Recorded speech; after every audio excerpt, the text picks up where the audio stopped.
Let's continue developing our token. And now what we're going to do is actually implement some of the token-like behavior where we can track balances, essentially track how many tokens different people have, and also add the ability to transfer tokens, to send them from one account to another. We can refer back to our ERC20 spec to see this in action.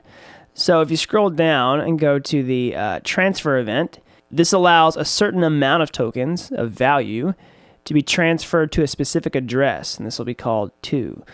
So the function interface will look like this. It'll be a function called transfer, and it'll accept an address for whoever the tokens are being transferred to, and the value, like this. All right.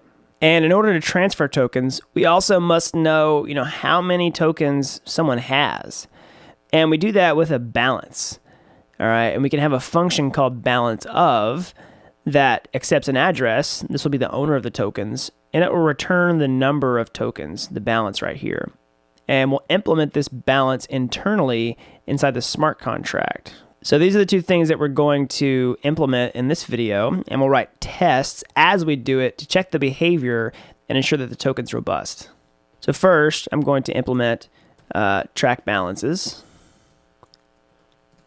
And then I'm going to implement send tokens. Okay, those will be the two things we're going to accomplish. In order to track the balance, we need a way to store the balances. Okay, and really quickly before we jump into that, in case you haven't caught on yet, this smart contract really serves two purposes.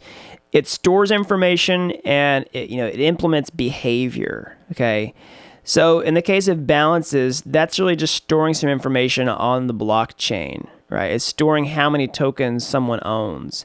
And send tokens, that's going to be some sort of behavior or functionality that allows us to, send tokens. And essentially what that does is just deduct the balance from one account and add it to another account, okay? And, storing data with a smart contract basically means that we just store that data on the blockchain. We create new transactions that represent, tokens being sent or created. And we do that with state variables, right? So state variables belong to a smart contract, and they essentially represent the state of the smart contract as represented by the blockchain. So we're reading and writing data from the blockchain when we read or modify these state variables, right? So it's kind of like an ORM, maybe in another context, in other maybe like object-oriented programming languages, where you have a class that is mapped to a database table, right? And the attributes of that class or of that model map to columns in the database or something like that. That's very similar to what's happening here inside the smart contract. And so we created name, symbol, decimals, total supply. Those correspond to attributes that can be stored on the blockchain, right? And so we're going to do a similar thing with the balances. We're going to create a new state variable here that's going to track the balances for us and store that information on the blockchain, because we want our token balance to be something that's immutable and trusted with this smart contract. So we can track the balances like this. We'll say mapping. And I'll say address, and then uint 256 public balance of. Okay. Now let me explain this. So mapping is different from these other types that we've seen here in Solidity. So mapping is a new type. A mapping is basically like an associative array or a hash or a dictionary in other programming languages where you associate key value pairs.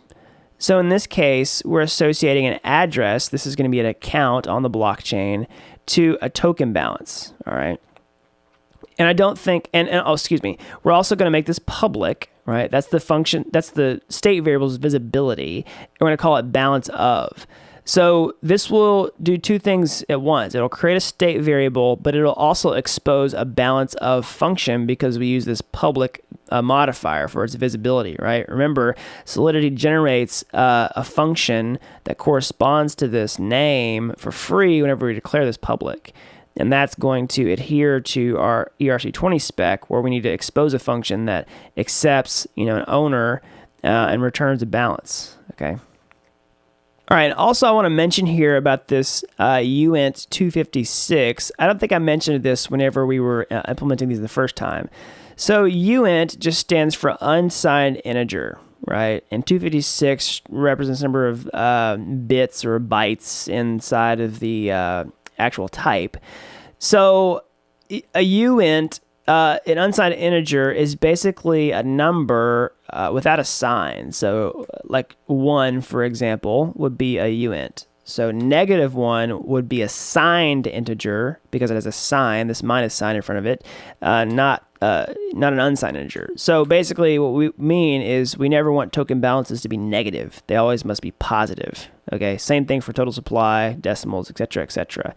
And specifying 256 means it's going to be a very large number, or be able to store a very large number. There are other types, you know, like 8, etc., etc., right? But we want 256.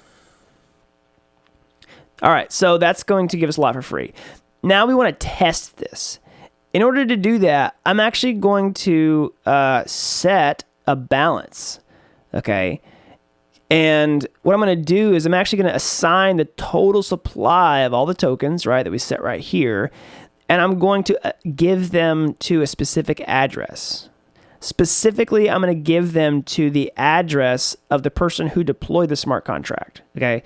So essentially, whenever we create this token, we deploy it, we're going to get all the tokens, and then we can just send them to other people from there. We'll distribute them as we like, all right?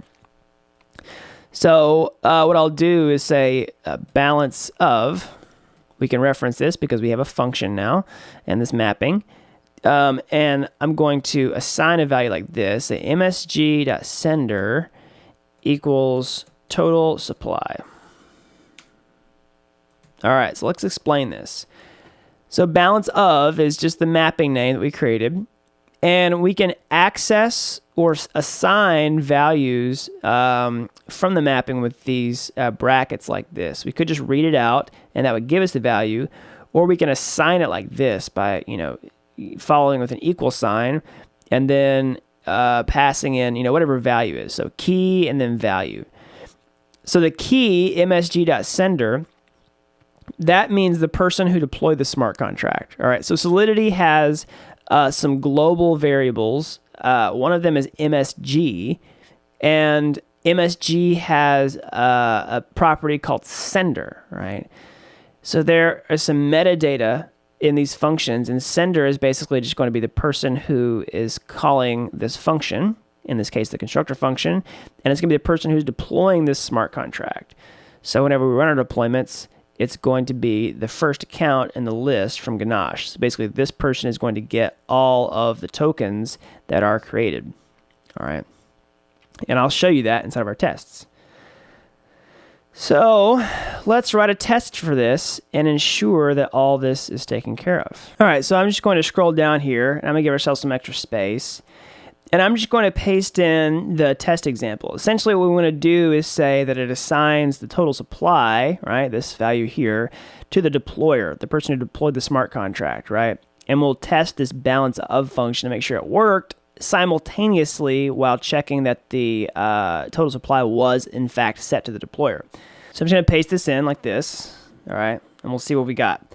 So this says it assigns the total supply to the deployer. All right, passes in an async function, and we say result, just like we did here, await token balance of, okay, and accounts. I'll show you this in a second. This is the person who deployed the smart contract. We're going to get their balance, and then we're going to coerce it to a string, right, and we're going to say it should equal the total supply, all right, and that should work. So I want to do one more thing while we're here.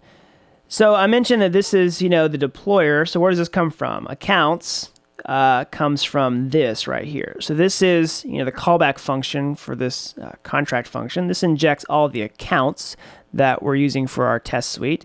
Essentially, these are all the accounts in Ganache, all right? And we can access this. This is an array like this, right? Or we can do this in JavaScript. We can say, we can break out the accounts here. I'm going to call this deployer. All right. And I'll add deployer down here. Okay, so that's just going to be deployer. And then we can add, more accounts here, like, sender, receiver. And we can, update this as we, continue. But I'm just going to leave them out for now. All right, so let's run this test, see if it worked. I'll go to the terminal, say truffle test. And while this is running, I want to make a quick mention about smart contract testing, because I don't think I mentioned it in the first video. It's incredibly important to test your smart contracts. So you might have been in other programming contexts where you write unit tests and stuff like that to make sure your code works. Well, it's extra, double, triple, 10x more important with smart contracts. Let me explain why. The smart contract code is immutable. So whenever you push it to the blockchain, it's there forever, right? If you go to the mainnet, it's there forever. And that means you need to really check that your code works every time, multiple times before it goes live. Especially, think about a token, right? It's a currency. You want to make sure the currency is bomb-proof before it goes to production, right? And that means the development lifecycle for smart contracts looks a lot different than if you're just going to build, a web application or a mobile app or anything where you can just, easily push fixes, right? This is really mission critical that you get testing right. And that's why I'm going to be so test driven, or at least make sure we have a lot of test coverage when we're writing these smart contracts, okay? So this passed, and we can see all 5 tests passed, and we can see that it assigns total supply to the deployer. All right. So that worked. Now let's implement the ability to send tokens, right? Now we've tracked the balances, so I'll just go ahead and clear this out. I'll put this up with the rest of our state variables. Now we want to be able to send tokens, right? We've tracked a way to see how many we have. Now we want to send them to somebody else. So we'll do that with the transfer function, right? So go back to the ERC20 spec. We have this transfer function. Transfer some value, amount of tokens, to address 2, all right? And it must fire a transfer event, which we'll also talk about. The function should throw if the message caller's account balance does not have enough tokens to spend, right? So we're going to develop a function that looks just like this, and we'll wire up all the internals, okay? So I'll do that like this. I'll say just function, transfer, and I'll say address to uint 256 value public returns let's see here, bool success. All right, I'm going to move this over so you can see. And inside of here, we're going to write the code for the transfer function. So we've implemented the interface, right? Got it right. Transfer. It accepts 2 arguments, who we're transferring to, and how many tokens. And it's public, so anyone can call it outside the smart contract, and it returns a Boolean, which is the success. All right. So inside of here, we want to implement, some logic. So how do we do that? How do we transfer tokens? Well, so we'll just change the balances. Basically, whoever's sending the tokens, whatever the amount is, will decrease their balance, and whoever we're sending them to, we will increase their balance. Right? Does that make sense? So basically, we could just say, balance of, say, msg.sender. Remember, that's whoever is calling this function. We saw here, msg.sender. All right. All right, we want to decrease their balance. So how much do we decrease it by? Well, basically, we say balance of, and we say msg.sender, and we subtract the value. Easy enough. So basically, take their balance and reduce it by however much is being sent. All right, that's step 1, decrease their balance. Step 2 is increase the receiver's balance. So whoever we're going to. So then we say balance of, let's see here, 2 equals balance of 2. And then we're going to add.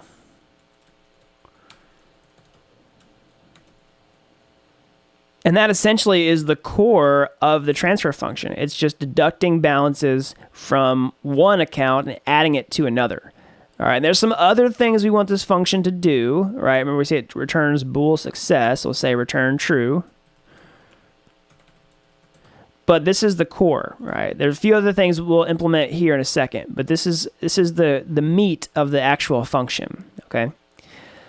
So let's just try a basic test for this before we start implementing the other features. We want to say that it, is able to transfer tokens. So I'm going to open this and we'll say, let's see here. I'm going to minimize this. Say describe sending tokens. Pass in a function. And the first thing we want to do is just say, it transfers token balances. And then we want this to be async. And inside of here, we're going to actually want access to some new accounts for testing, right? We want to have a sender and a receiver in this case. All right, so let's do this. We'll open this array and add a new account here. We'll say recipient or receiver. Okay. And now we're going to check these balances. So inside of this example, let's just kind of log out what's happening. We'll say let balance of. And now we're going to get the first balance. We'll say balance of equals await token balance of. I'm going to pass in the recipient.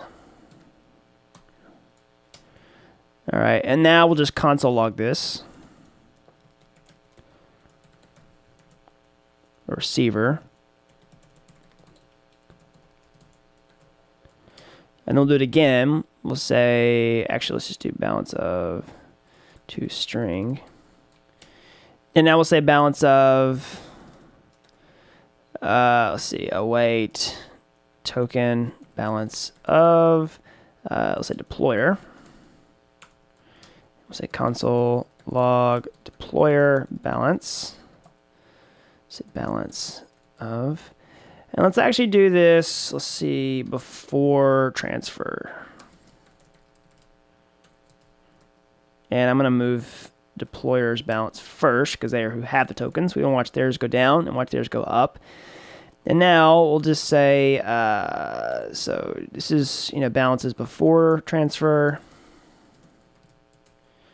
And then we'll actually transfer it. And we'll do balances after. We'll just say after transfer. All right, let's say await token transfer. And then we'll say receiver. And let's just do an amount, say like 100. But remember, it's times 10 to the 18. So we're going to do 18 decimal places. 1, 2, 3, 4, 5, 6, 7, 8, 9, 10, 11, 12, 13, 14, 15, 16, 17, 18. We're going to refactor this in a minute, so you don't have to do this every time. It's really annoying. But just bear with me. And let's specify who it's from. All right, and this is going to illustrate the function metadata that I was talking about whenever we get access to MSG sender inside this function. So if you look in here, we'll say from deployer. Okay. So I'll pull this back over so you can read it.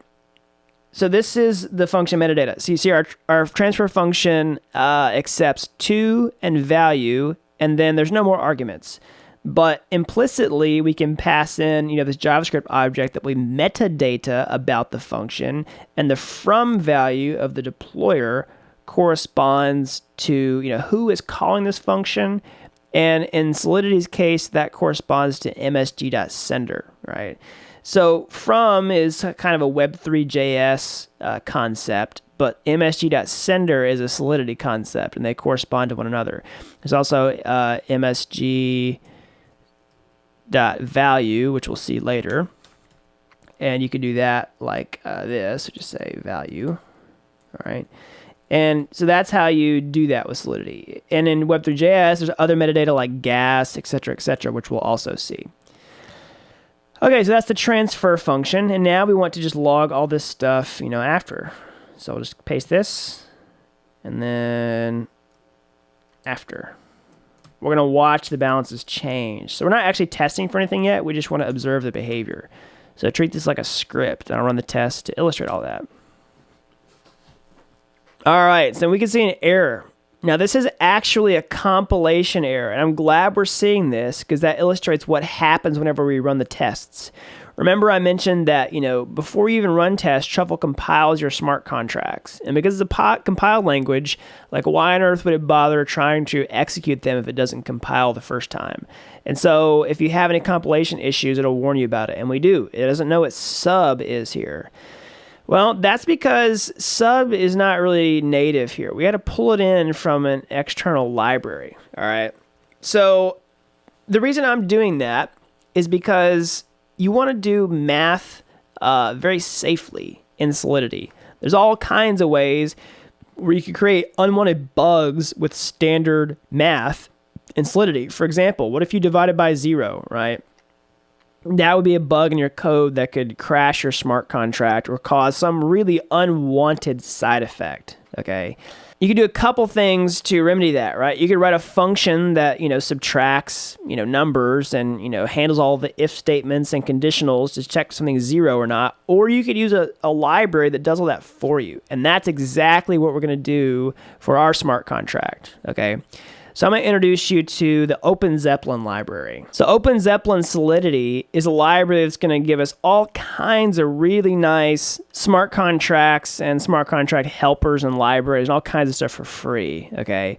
And this OpenZeppelin Solidity is put out by the OpenZeppelin team. And they're going to have a bunch of secure libraries that we can use out of the box, right? They've already been audited. They've already been vetted by the community to ensure that they're safe to use in your smart contracts. And that's something you always want to make sure of. You don't want to just use anybody's libraries. You want to use, libraries that are secure. So specifically, we're going to look at the Safe Math library. This does exactly what I'm talking about. We can have, this does multiplication safely. This prevents overflow. So overflow is a big problem, and you might have seen that other ERC20 tokens on exchanges or something like that, where you have a big security vulnerability, right? So division, right? It prevents division by 0. Reverts for overflow if you're trying to subtract numbers, right? So overflow, you see this, all kinds of stuff are big themes that recur. For doing remainders, modulo, it prevents division by 0, right? So this is going to be really helpful for us. Now, we already installed this, actually, in the dependencies section. So we've got OpenZeppelin Solidity already. So we can just import safe math inside of our contract like this. So before we even declare the programming language, we're just going to import OpenZeppelin Solidity. Actually, let's do it after. It's probably better. So this is going to import directly from the node modules directory. So OpenZeppelin Solidity, contracts, math, safe math.sol. And now we want to actually tell our smart contract that we can use this like this. We'll say using safe math for uint. All right, and that's going to expose all those functions like add, multiply, subtract, divide, modulo, etc., onto our unsigned integers. All right, and that's how you do it. So now let's run the test again and see what happens. All right, so it looks like we just had a little issue in our JavaScript. Looks like I had a typo here. This should be balance of. All right, let's run it again. All right, it passes. So we didn't actually write a test in there. We just wrote a script. So let's see. These are big numbers. We want to actually change that. So we can see some changes, but let's format this one more time. So all right. So balance of toString. Let's run it one more time. All right, there we go. We can actually see this in action. So the deployer balance before the transfer is this. The receiver balance before the transfer is this, and then after it's this, and then after it's this. So we can see tokens actually being moved. It goes from 0 to that many. And yeah, so remember, this is the number of tokens expressed in the decimals value, in basically the way value or the penny value. All right, so let's continue on building this out, and we're going to refactor our test kind of as we go. Now I'm going to refactor this a little bit, okay? So this is really annoying, right? We see this big long string. It's hard to even read what this is. Like, how many tokens does this actually mean? Well, we were going to do 100 tokens, and then we had to just multiply this by, 10 to the 18 decimal places.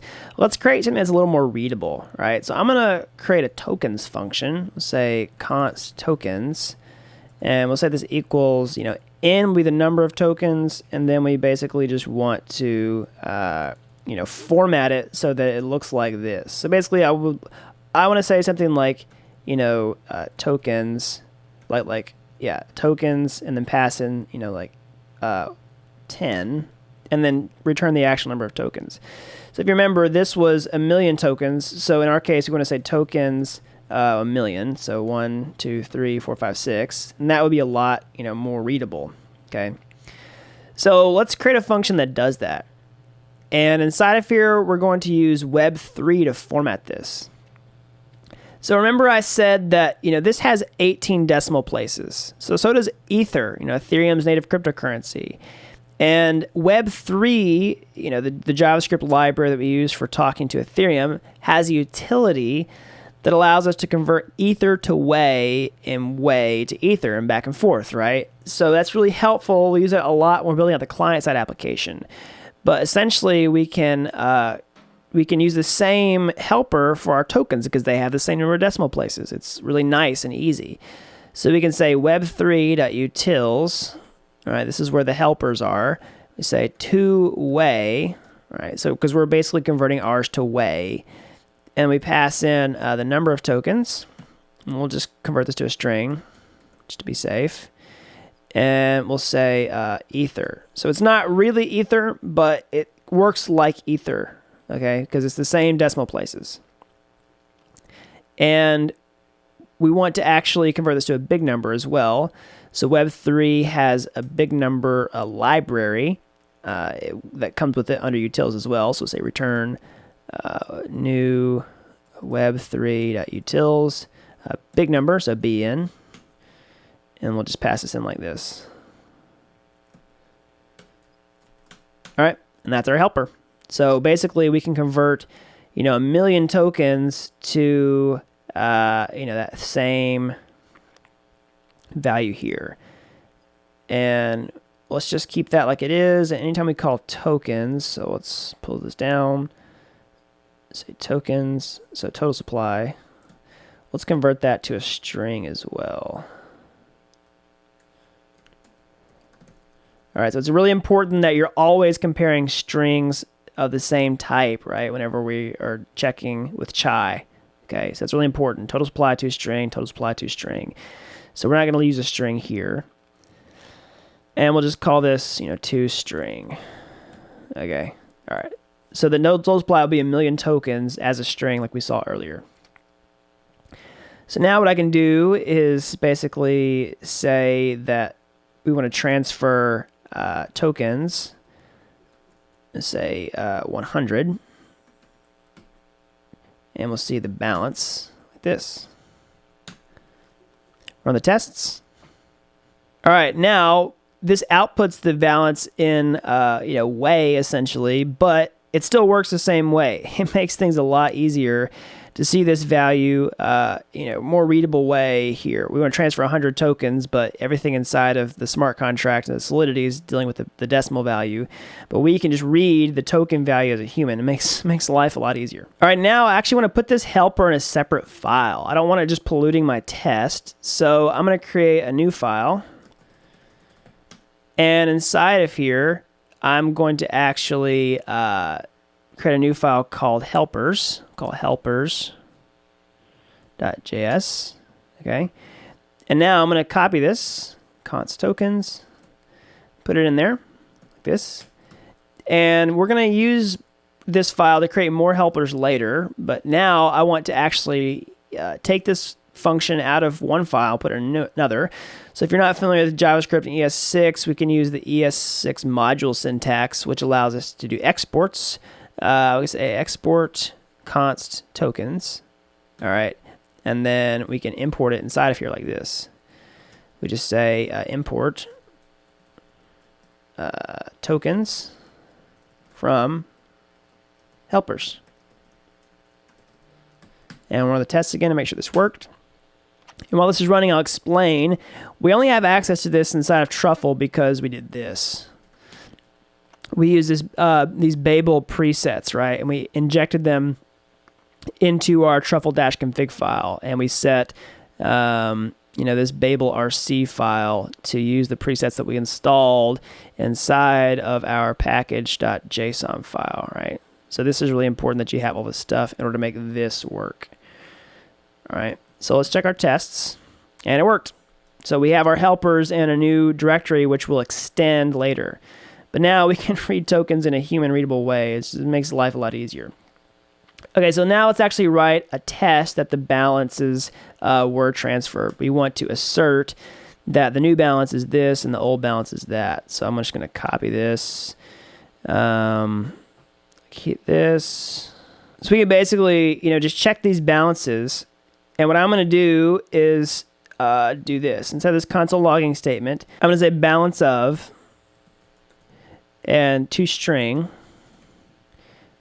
should equal, and I'm going to say, let's just do some basic math here. So now this would basically be 1,000,000 minus 100 tokens. So that's basically this number right here. So I'm just going to copy this and say tokens. I'm going to format this so it should be, let's see here, 9, 1, 2, 3, 4, 5. I believe that's exactly what we want. All right. So let's run this test. This is the first balance. The balance of the deployer should have gone down. And it's also the balance of the receiver should have gone up. So now balance should equal 100. All right. And let's actually say toString here, just to be safe. We'll make sure we're always comparing the same types. All right, run the test. All right, so it looks like we're a little off. Here's the expected value, and this is the actual value. So I need to add an extra 0 here, I believe. Let's try to run that again. All right, it worked. So we can see the difference. So I'm going to remove these console logging statements. All right, so this is after transfer. And really, this is just logging stuff. We don't need to see this before transfer stuff anymore. So now we can do that, right? And this is after transfer. And now we can run the test like this, but let's refactor a little more. We want to test some other properties of sending tokens. All right, so now what we want to do is actually create this before each hook like we did here. So I'll do before each and nest it underneath this describe function. So inside of here, we're actually going to transfer the amount. So let's do it like this. We're going to say, just like we did, but we're going to refactor this out and say amount equals this. And we're also going to declare amount here. All right, so that we can use this in other parts of our tests. And we also want to say result is going to be the result of this transfer. Oops. All right, so result equals transfer receiver amount, which we set here from the deployer. And I'm going to declare results. Let's do it here. All right. So now we're going to be able to access these throughout our test. So let's run the test again to make sure that worked. All right, it passes. So that gets us over the hump to test other parts of this function as we build it out. So we're going to keep transferring functions. So what are the other things that it needs to do? All right, so if you go back and look at the ERC20 spec, the next thing it needs to do, if you read this, it must emit a transfer event. What does that mean? Well, Solidity allows you to trigger events. So what is an event? Well, an event is basically something that is triggered anytime something happens in Solidity. And external consumers can subscribe to these events or listen for them to see when they happen. In this case, an external consumer or someone just listening for the smart contract can listen for this transfer event, wait for it to happen. And whenever it does happen, they're going to get a message essentially with some details about this transfer, right? So a use case might be, if I own tokens and they get transferred, I want to know, right? Or like if I send tokens to someone, I want to notice that the transfer actually happened, okay? And when I can subscribe to an event. Or if I sell them on an exchange, I want to know that the transfer happened. And that's something we'll see later as we're continuing to build this bootcamp project. All right. So let's create a transfer event. We'll do it like this. We'll basically just do it up top. So this will be, I'll just call this variables. And this will be events. Now we'll do an event like this. We'll say event, use the event keyword. We'll call it transfer. This is what the ERC20 spec requires, transfer. And this will be an address. Say from address to, and then a uint 256, say value. So whenever this transfer function happens, we want to call this event with who the tokens are transferred from, who they're transferred to, and how many. Okay, so further we can optimize this event to be indexed. And basically that means we could subscribe to events that only pertain to us. We could subscribe to events where we were the sender. We could subscribe to events where we were the receiver. We could filter this when we're listening for events. Okay, so now we've defined the event. Let's call it. Let's do it here. So before this returns true, we'll say, we trigger an event like this. We'll say emit transfer, and we pass in these values. So from, this is going to be msg.sender, and who is it going to, right? So this will be 2, and we'll say value. Okay? So let's test for that. Inside of the test suite here, I'm just going to add some space. We'll say it triggers a transfer event, emits a transfer event. All right, I'll pass in a function. And inside of here, let's check for the event. So how do we know it? How do we know that an event happened? Well, that's why I set result here. Okay, so result is going to actually contain some information that will allow us to find the event. So inside of here, I'm just going to console log the result. Okay, just like that. So I'll save this, and I will run the tests. All right, so here we can see this was logged to the console, and this is a really big object. So what does this mean? Well, this is basically the transaction that occurred whenever we sent tokens. Now remember, anytime we trigger a transfer, it's creating a transaction on the blockchain. And all those transactions have information about them. They have a hash, right? Here's a transaction hash. Here's the transaction receipt. This is the receipt that the transaction actually happened. And it's got all the information about it inside of it. It's got the, from the block number to how much gas was used. And what we really care about for this specific purpose are the logs, okay? Let's log out something different. Let's say result.logs. We'll run this again. Because now we just see that logs is an array with an object inside of it. So let's see actually what's contained inside of there. All right, so it's an array. It's got one object inside of it. And it's got some different values, right? We see some args. Oh, here we go. Event. This is a transfer event, all right? And then we see args, and then the result inside of that, from, to, and value. This is actually the, these values here that we passed into the transfer event. They're contained inside this transaction receipt. All the event information is in there. And we'll dig into this to get out all the values for our test, okay? So let's just do this in our code. I'll say const log, so this is what's logged to the console, result logs 0. Remember, result is just coming from here. It's the return after we've waited for the transfer to happen. All right, and we'll say log event should equal, we'll just do EQ for short, we'll call it transfer. All right, well, we saw this a second ago. So transfers inside of here. Now, what we want to do is say const event, and this will be the log.args.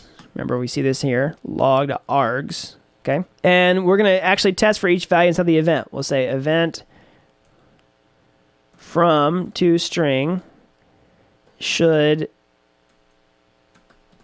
equal, so deployer, so we'll say deployer is correct. So the from value is correct, excuse me. We'll say event to should equal,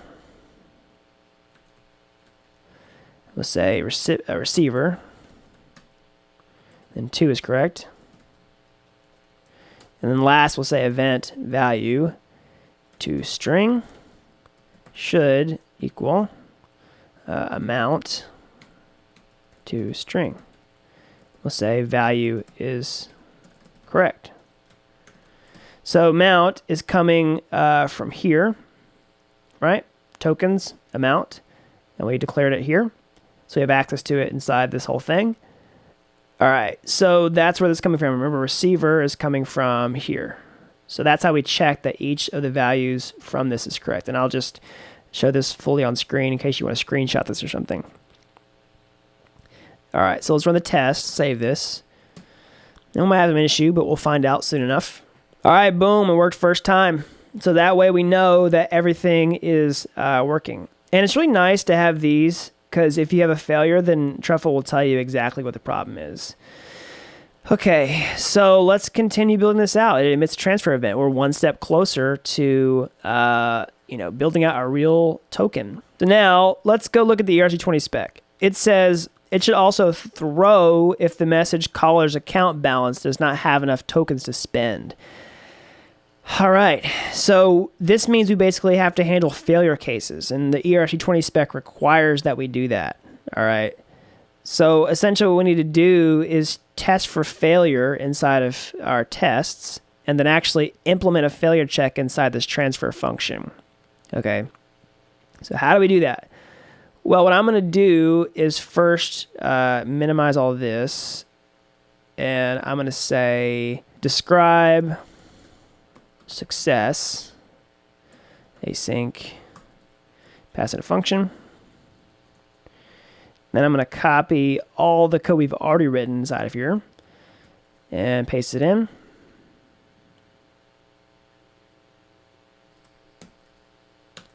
And I'll run the test really fast just to make sure it works. Do that in the background. And next we're going to say basically describe failure. So I'm just going to use a copy and paste here to speed things up.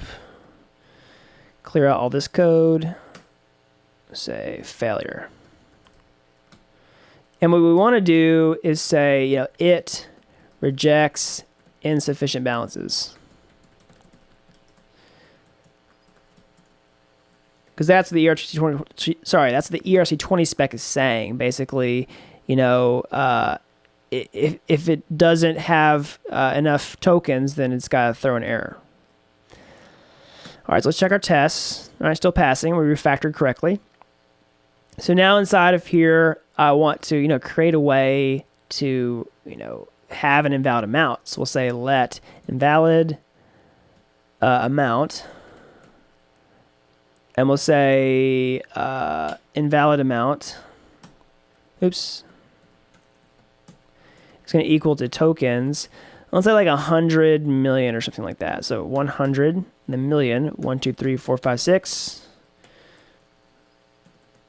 And this is greater than the total supply of tokens, so we know it's invalid. All right. So I'm going to move this over. And now we'll try to transfer that. So we'll say await token transfer. We'll say receiver invalid amount. We'll say from to be deployer. And now what we want to do is test for a failure. We could say should be rejected with, and we want to pass in the actual message, okay? So the message that's going to happen inside of Solidity is this, boom.